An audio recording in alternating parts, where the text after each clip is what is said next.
नमस्ते दीदी भैया, देखिए हमारे यूट्यूब चैनल पर जा रहा है बहुत प्यारा चुटकुला नाच गीत। आप लोग फुल सपोर्ट करिए और अपना प्यार दुलार दीजिए, हमारा गटई सही हो जाए, हम गीत गा के डालें आप लोग के बीच में। आप लोग देखिए चुटकुला नाच गीत है और फुल सपोर्ट करिए और आगे बढ़ाइए। पहिरे हम नागजड़ी साड़ी बाला कैसे की काड़ी। पहिरे हम नागजड़ी साड़ी बाला में घूंघट कैसे की काड़ी।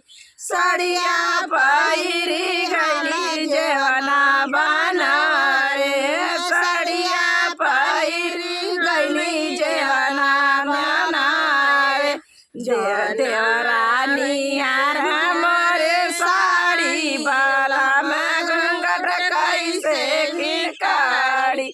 देवरानी यार हमारे साड़ी बाला में घूंघट कैसे की काड़ी।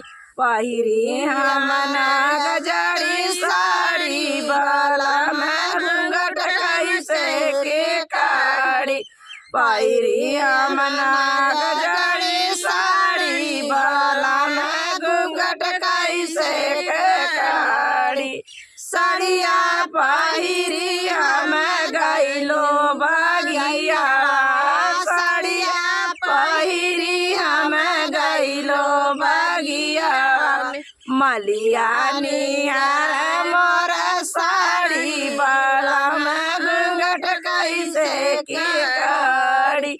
मलिया निहार मोर साड़ी बाला में घूंघट कैसे की काड़ी। पहिरी हम नागजड़ी साड़ी बाला में घूंघट कैसे की काड़ी।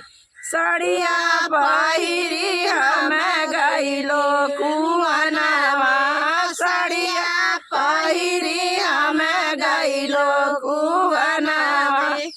कहारानी यार मोरी साड़ी बाला में घूंघट कैसे की काड़ी।